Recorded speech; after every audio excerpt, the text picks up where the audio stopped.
You ever walk into a place like a big sports bar, maybe an event center, and you just see screens everywhere, like tons of them, all showing something different, or maybe one giant picture spread across a whole wall. Oh, yeah. It looks incredibly complicated, right? You figure there must be a whole team behind the scenes just managing it all. Exactly.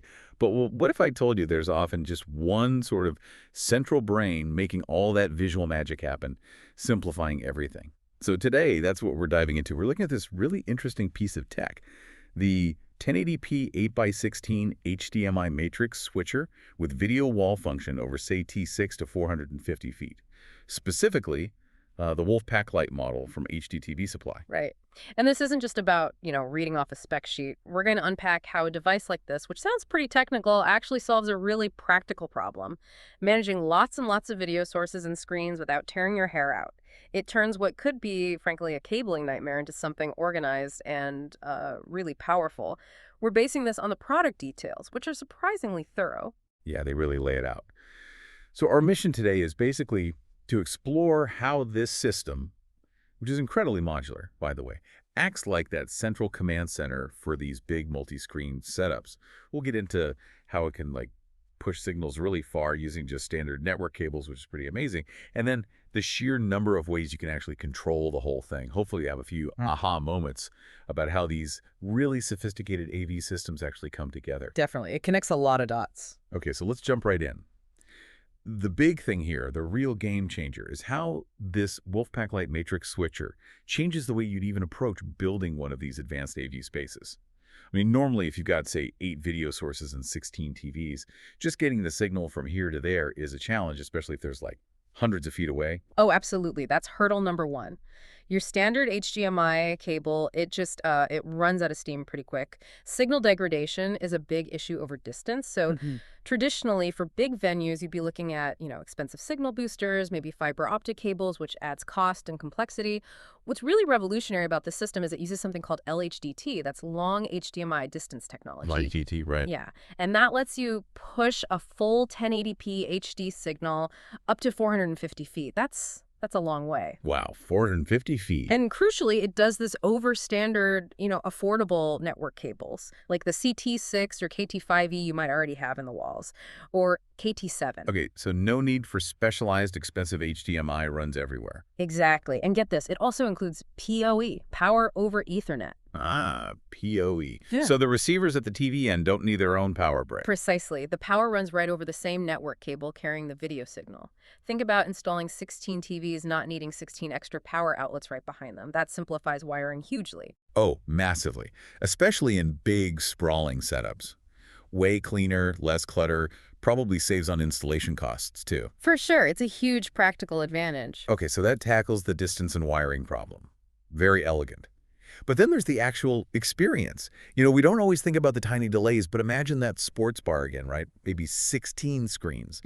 If switching the channel causes a flicker or a black screen for even a second, or if the screens aren't perfectly in sync, it just ruins the whole vibe. How does this system handle that, making it seamless? That's a great point, and that's where this 80 millisecond switching time comes in. That's 0.08 seconds. 80 milliseconds. Okay, that sounds fast. It is. It's virtually instant to our eyes. So when you switch a source, say change from the game on channel 1 to the highlights on channel 2, you don't get that jarring black screen or noticeable lag. And it's not just fast, it's seamless across all connected displays. They all switch together, they all stay perfectly synchronized. The sync is key too. Absolutely critical. If you've got multiple screens showing the same thing, even a tiny difference in timing is really distracting. This system ensures everything stays locked together. So whether it's for, live sports or maybe dynamic digital signs in a store or even just a high-end home theater where you want that really pro feel, that seamless, synchronized switching is what keeps people engaged. No breaks in the immersion. Right. Maintains that professional polish. Okay, so it gets the signal there reliably, switches it smoothly. What about keeping it running? Longevity, maintenance, complex tech sometimes means complex repairs if something goes wrong. Yeah, reliability is always a concern with sophisticated gear. And that actually touches on a bigger trend in the AV industry, this move towards modularity and easier control. The WolfPack Lite is a perfect example. Its design is modular. It uses these little 4-port cards that just slide into the main chassis. You have input cards and output cards. 4 ports per card. Yep. And here's the really clever part. They're hot pluggable. Hot pluggable. Meaning you can swap them out while the system is on. Exactly, while the whole matrix is running. Wow. So imagine a scenario, unlikely, maybe, but possible, where one specific HDMI port fails. Instead of having to take the entire switcher offline, maybe even replace the whole unit, you just identify the faulty card, pull it out, slide a new one in, boom, minimal downtime. Wow, okay. That's a massive advantage for anyone managing a venue or a critical system.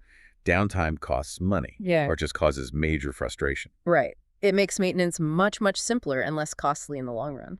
And I think I read the main box, the chassis itself is customizable too. You can mix and match different types of cards. You got it. The backplane is designed for that. So while this model focuses on HDMI over CAT6, you could potentially configure a chassis with different cards if needed for a specific project, maybe some standard HDMI inputs, or even optional SDI or fiber cards, depending on the system variant. So it's really adaptable. You're not locked into just one configuration forever. Precisely. It offers flexibility for current needs and, future upgrades or changes. Okay, flexibility in hardware. What about controlling the thing? How do you actually tell it what source to send to which screen or set up that video wall? Control options. Yeah, they really covered all the bases here. It's quite impressive. For starters, you get free apps. Apps? Like for your phone? Yep. iPad, iPhone, Android phones, Samsung Galaxy devices, even Amazon Fire tablets. So really easy, intuitive control right from a device you probably already have. Nice. That makes it accessible for almost anyone. Then there's a web UI. That's basically a control interface you access through a web browser on your computer. Just type in the switcher's IP address, great for managing it remotely or from a central PC. Okay, apps and a web interface. That covers a lot of ground already. It does. And for quick, simple stuff, there's also a standard IR remote control included, like your TV remote. Gotcha. Point and click for basic functions. Right. But then for the more, let's say, professional or integrated setups, it gets deeper. There's dedicated Windows software you can run, and it supports industry-standard control protocols. RS-232, which is a common serial connection, and TCP/IP, letting it talk over the network. So that's how it integrates with the big automation systems. Exactly. Those protocols mean it can be seamlessly controlled by systems like Crestron, RTI, ELAN URC, Control4. The major players in home and commercial automation, there are optional drivers available for those. So basically, whether you're just the manager at the sports bar using a tablet or a custom installer building a fully automated smart home or conference room, there's a control method that fits. Precisely. It puts the user firmly in command, whatever their level of technical expertise. And importantly, it's built for modern content sources. It's compliant with HDMI 2.0 and HDCP 2.3 on the Matrix side. HDCP 2.3, the latest copy protection. Yep. So it'll work without issues with your newer sources, like 4K Blu-ray players, even though this Matrix is 1080p, DirecTV boxes, Fire Sticks, Apple TVs, all that stuff. The receivers use HDCP 1.4, which is fine for 1080p displays. Compatibility is key. Definitely don't want headaches with content protection. Yeah. Okay, and you mentioned video wall function. We see those everywhere now. How does this specific switcher handle that? Is it complicated to set up?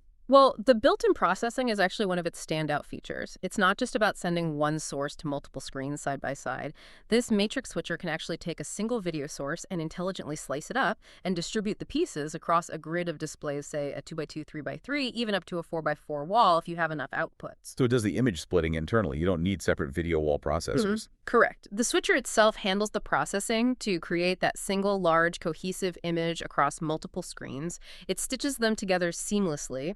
And you can even do cool things like configure layouts, adjust for the bezels between screens, and even rotate individual displays within the wall for more artistic or creative setups. Rotate them, like have some horizontal and some vertical in the same wall. Yeah. Imagine a dynamic mosaic effect or maybe an information display with different orientations. The switcher gives you the power to coordinate all those screens into one unified, often quite dramatic, visual canvas. That opens up a lot of creative possibilities beyond just a grid of rectangles. Absolutely. It transforms it from just signal routing to actually enabling creative visual design. Wow. Okay, so when you put it all together, the WolfPack Lite really does sound like that central intelligence we talked about. It handles the long-distance signal running over simple CAT cables, plus the power with PoE. It gives you that instant, perfectly synced switching. It's modular and hot-swappable for reliability. It offers control from simple apps to full pro integration. And it has that powerful creative video wall capability built right in. Yeah, it really becomes a foundational piece for building these kinds of sophisticated AV environments. And what this technology really signals, I think, is that broader shift in the AV world, moving away from these kind of rigid, often very complex, custom-built systems towards solutions that are more flexible, more scalable, easier to manage, and frankly, more empowering for the user. Easier to manage is a big one. Huge. Think about those practical benefits again. The modular design, those 4-port hot swap cards, that means easier maintenance, less downtime, better long-term reliability. That's just smart engineering for real-world use. And then the control. Having everything from free apps for quick adjustments to the deep integration with RS-232 and TCP/IP for professional setups, it just puts the power right where it needs to be. It's about enabling people to confidently create these amazing visual experiences, knowing the tech underneath is solid, reliable, and works with all the modern gear. It really does sound like a complete package. Yeah. Now, thinking about this, let's push beyond the typical sports bar example for a second. Imagine the creative doors this kind of tech opens up. Think about, say, retail stores. Dynamic displays that could completely change the store's look and feel instantly based on time of day or promotions. Oh, absolutely. Interactive retail environments. Or what about education, museums, classrooms? Creating these really immersive exhibits that can pull students right into the subject matter across multiple screens. Yeah, dynamic learning spaces, or even high-end homes, right?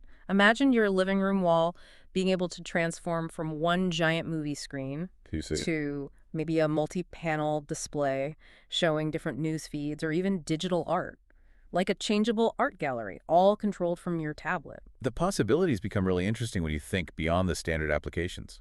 So it leaves you wondering, doesn't it? In this world that seems to crave more and more dynamic, interactive visual stuff, where does technology like this go next? How will these kinds of matrix switchers and video wall processors keep evolving and, reshaping the spaces we live, work, and play in? Something to